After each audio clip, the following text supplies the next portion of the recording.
Thanks for the very generous introductions. You guys are really flattering me.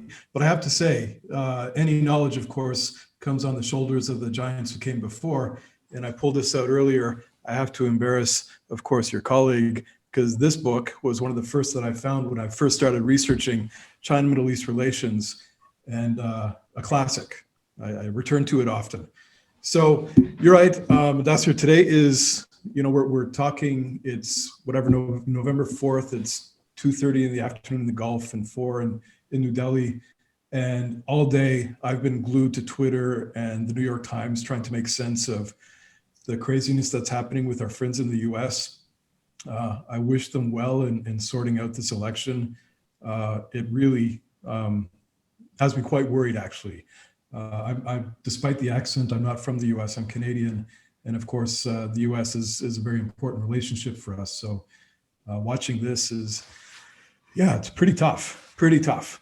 But yeah, so as you said, I live in Abu Dhabi and I've been here for quite a while now. I came here in 2006, and like a lot of folks who come to the Gulf, the idea was I'd come for 2 or 3 years, khalas, come to the Gulf, try to learn something about the region.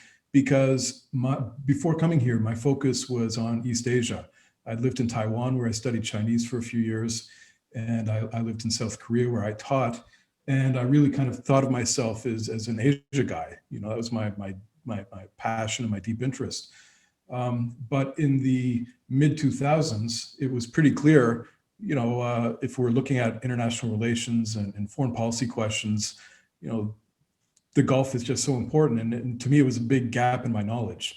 I'd grown up in the 80s and 90s. Yeah, 14 years later, I'm still here in Abu Dhabi.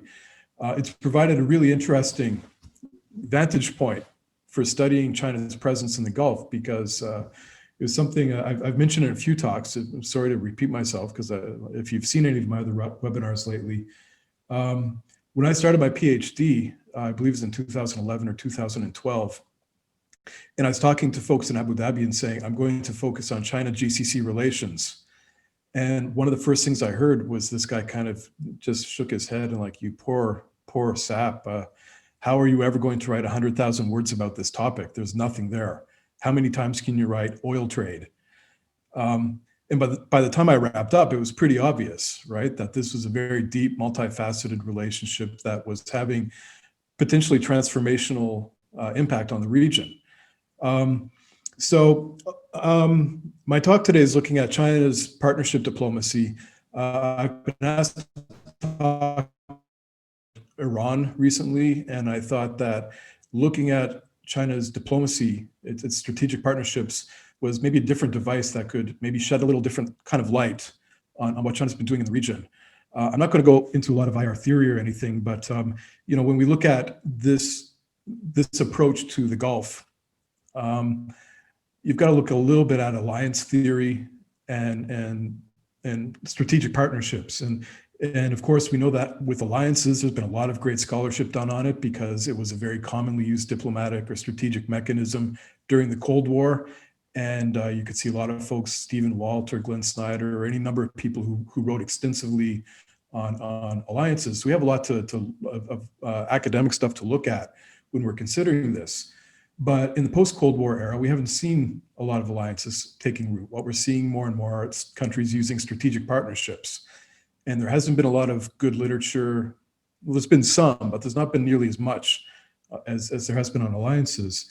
And this, of course, I think is because partly strategic partnerships are a little ill-defined. What we've seen is everybody is using it to develop relationships with each other. They're often very fuzzy. We don't know what a partnership is. We don't know what kind of commitments they entail, what kind of obligations that might be involved. And we don't know how seriously countries take it. So, being based here in the UAE, I know that in the past maybe 3 or 4 years, the UAE signed strategic partnerships with a lot of countries: Russia, India, China, Japan, Korea, Singapore, Germany.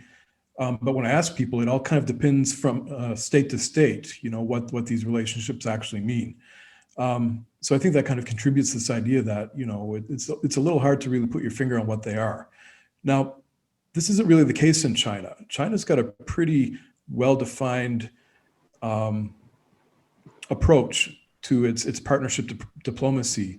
And it helps us when we're looking at the way China's developing relations in the Middle East, because if we just rely on journalism or political analysis, as great as a lot of this is, it kind of gets caught up in the news cycle.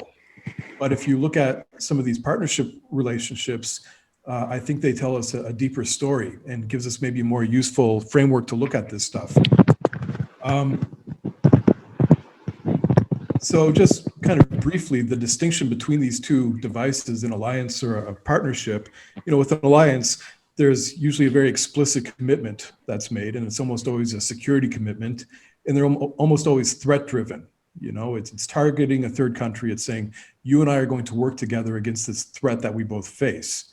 So, of course, in the Gulf, that's a very important concept. The U.S. is going to sign, well, I don't know if it would technically be an alliance, but a very deep, like a defense cooperation agreement, for example, with the Saudis. And this is targeting Iran. Or I guess they don't actually have a DCA with the Saudis, excuse me. It's with the UAE or Qatar or Bahrain or Kuwait, or facilities access agreement with Oman. And in each of these cases, they're kind of responding to, the threat perceived or otherwise of Iran. A partnership, on the other hand, is quite flexible. They're non-binding. They're not, they focus on interests. And then in areas where the two countries' interests might diverge, they'll just say, look, let's put this on the back burner. We can talk about this later. Let's continue to focus on the stuff that matters to both of us and ignore the stuff that might cause some friction. And I think the idea is to build up these relationships to a point that they're mature enough that they can address these more contentious issues later on.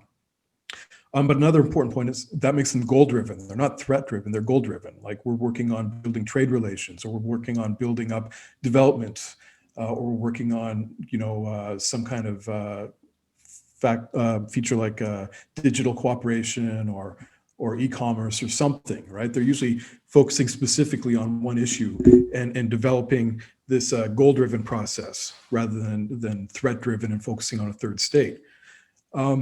Now, this is interesting, I think, being a China watcher, because China, we see this a lot. So the reason why I think this has come into the narrative a lot in recent months is, of course, this story that came out in July, that China and Iran had signed this 25-year partnership that was going to involve military and security cooperation and digital cooperation, and China would be occupying Iranian islands to use as a strategic launch pad into the Gulf, and China's going to pour $400 billion into Iran's economy and build up its infrastructure.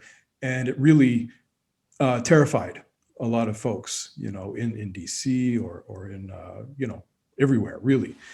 And for those of us who've been watching for a while this relationship, the first thing that many of us said was, it's not an alliance. China has had a very strict non-alliance policy since 1982. China doesn't have alliances. It might have different degrees of partnership, or it might have, kind of deeper relations that are kind of not necessarily explicitly defined, but you're not going to find any kind of formal document that says that, China and Pakistan are allies, or China and North Korea are allies. What they do instead are these partnerships. Now, the one with Iran, for example, this was signed in 2016. This is something they've been working on for quite a while. I think the reason why it got so much attention this past summer was obviously the U.S. election cycle was driving a lot of concerns about China and Iran, the two very big focal points for the Trump administration. So when this story leaked that foreign ministers Wang Yi and Javad Zarif are meeting in Tehran and negotiating this partnership, it really fed into a lot of the fears that I think a lot of other countries have of seeing an alignment or a block of these revisionist countries that are going to threaten regional stability. And again, I think if you look at these partnership agreements that China's been signing, really nothing could be further from the truth. right? I think if you look at what China's been doing, you'd actually feel quite comforted to look at how it's been building up its diplomatic relations throughout the Middle East, but especially in the Gulf. I mentioned China's got this non-alliance policy. This was something that was articulated by Deng Xiaoping back in 1982, when, again, looking at Snyder's writing on the security or the alliance security dilemma. The fear of entrapment is something that's guided a lot of Chinese thinking about alliances. They didn't want to get caught up in other countries' entanglements.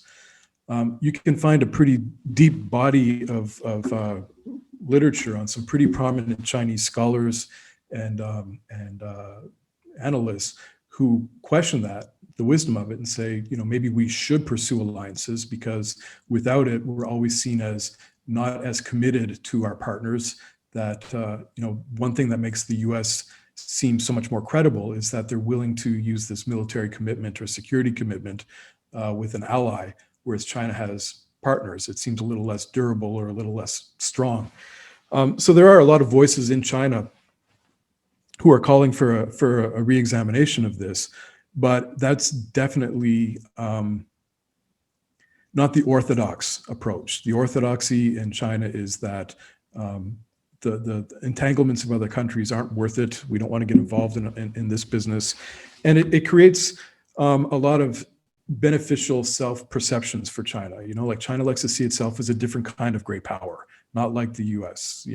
One thing you'll always hear Chinese officials use as kind of an insult that sounds kind of funny to me from a Western ear is this Cold War mentality. But this is the way that Chinese leaders often describe the US policy. And again, when you see the US in the Middle East, it does kind of ring true. These alliance relationships have hardened a security architecture or a security environment that is very reminiscent of this Cold War era. So it's kind of normative. It's interest driven in that China doesn't want to get caught up in these things, and it's also normative in that it helps it kind of establish itself as an alternative to the way that other countries have done things in around the world, but especially in the Middle East. And in everything, we have to consider, if we're looking at China's relations with Iran or the GCC countries, it's never really just simply a bilateral relationship, because the hidden partner or the hidden feature is always the US. And this is something that really shapes a lot of how China approaches relations with Middle Eastern countries or Gulf countries. The relationship with Iran is a good case in point. Before this partnership agreement was signed with Iran, and I guess before I get into this, I should just clarify, China, when they use these strategic partnerships, there's a hierarchy. It can be like a friendly partnership, it's a strategic partnership, and you get to the very top and it's a comprehensive strategic partnership. Now, this might sound also a little funny, but each of these have different designations. And if you are considered a comprehensive strategic partner, that means that your country is considered to be a very important regional actor and a very important international actor as well, right? So a partnership or an agreement with this country doesn't just address Gulf-related issues, but it also addresses kind of these systemic issues. So it's not something that China gives out very readily or freely, this designation as a comprehensive strategic partnership. And if you look in the Gulf, in January 2016, when President Xi traveled to Saudi, he conferred upon Saudi this designation as a comprehensive strategic partner, the first country in the Gulf. There had always been this discussion: how can China sit on the fence in the Gulf, right? In this intense rivalry of the Gulf, where it's seemingly impossible to be perceived as friends with everybody. China keeps doing this. Working with Iran, working with Saudi, working with Qatar, working with the UAE, working with Israel, working with Palestine. How do they do it? So when Xi went to Saudi in 2016 and signed this partnership agreement with the Saudis, everybody went, they've come down. Finally, we know which side they're on. And Xi went from Riyadh to Cairo, where he met with the folks from the Arab League, and he met with Sisi. And then he turned around and went to Tehran and signed the exact same deal, basically, with the Iranians. And then everybody kind of we all lost our minds again and went, oh, they're still doing it. You know, how can they continue doing this? And again, it's kind of the privilege of not being the leading power, the leading extra-regional power. The US has committed to these alliances. It's committed to this regional policy. And China's entered into this region under this American hegemonic presence or preponderance. So what China's been doing is just kind of reacting to the region it found. It's not interested in shaping it or reshaping it. They're just interested in developing a deeper presence in this region while the US military is going to secure it. And so this is maybe free riding. It doesn't make China unique. Most countries also have been free riding in the Gulf. You know, right across the spectrum. If you look at it, the only difference is a lot of these countries are US allies or partners, like Korea, like Japan, you know, like Singapore, India, or Australia. They haven't had to make the same kind of commitments to secure their interests, their assets, or their citizens, because the US has already made this commitment. So China's been playing the same game as everybody else. But one thing that's a little different is that China has been building these denser ties with everybody, you know. And the relationship with Iran is something that seems to trouble a lot of folks in the US, because I think the preference in the US is if you're going to free ride on our coattails, you should also bandwagon, right? You should follow our policy. And China hasn't given any indication it wants to do that, right? It wants to, I think they see Iran in the future as an important regional actor, and they would like to establish that relationship earlier on. They didn't have hostages taken in Tehran in '79 like the US did. They don't have the same kind of negative history or baggage.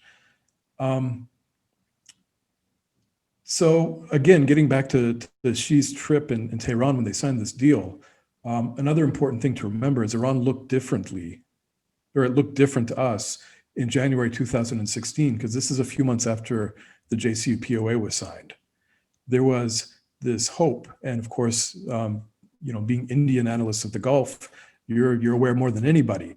There was this hope that Iran was going to suddenly become like a normal country again, and that it would be open for investment, that Indian firms could finally take advantage of developing Chabahar and developing this presence, and France could go into the South Pars field and develop this with Total, and everybody could go into Iran and take advantage of this great market.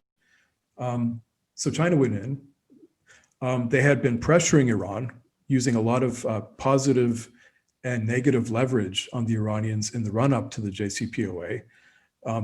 Positive, saying, here's what you get out of signing, right? We're going to be investing in your country. We're going to be doing a lot more trade. We're going to be building up your infrastructure. You'll have a very privileged spot in this Belt and Road Initiative. You know, these are the good things you can have if you join the JCPOA. If you don't, here's the negative. We do something like $400 billion of trade with the US every year. Do you think we're going to sacrifice that to support you and the 20 billion or 30 billion we might get by doing trade with you and face sanctions? You know, so it was really quite clear that China was willing to work with Iran, but not work with an aggressive revisionist Iran that was going to destabilize the region and continue to create havoc. So, you know, in 2016, there was this short window when it looked like things might go in that direction. Of course, the election of Donald Trump to presidency changed that, because he signaled immediately a different approach to Iran. And that meant that this partnership that China had signed with the Iranians never really took root, you know. This is an important distinction, because the same one they signed with the Saudis, they've been building this up over the past 4 years. They've appointed the vice premier, at the time was Zhang Gaoli, who was, you know, one of the most powerful people in the Politburo. He retired recently, and his replacement as vice premier, Han Zhang, is also in control of the Saudi portfolio. And he co-chairs what they call the high-level joint committee From the Saudi side, this is led by Crown Prince Mohammed bin Salman. And they meet every year. They have regular scheduled meetings where they get together, they chart out the issues they want to develop. They look at cooperation and things like NEOM, or they're developing this joint investment fund that's rumored to be capitalized with something like $20 billion for projects that would coordinate the Belt and Road Initiative with Saudi Vision 2030. They work on trade and infrastructure. It's a big deal. When they meet every year, they sign these MOUs where something like, once it was $28 billion worth of MOUs, and then it was $70 billion. And these MOUs at the next meeting end up becoming contracts. We haven't seen that happen in the partnership with Iran. It was this rhetorical thing that had the potential to be very important. And then when the US changed the calculus, China continued with rhetorical support, but this hasn't materialized in anything like the same kind of complexity or depth that the one with the Saudis. Now, the partnership with the UAE was signed a couple of years later.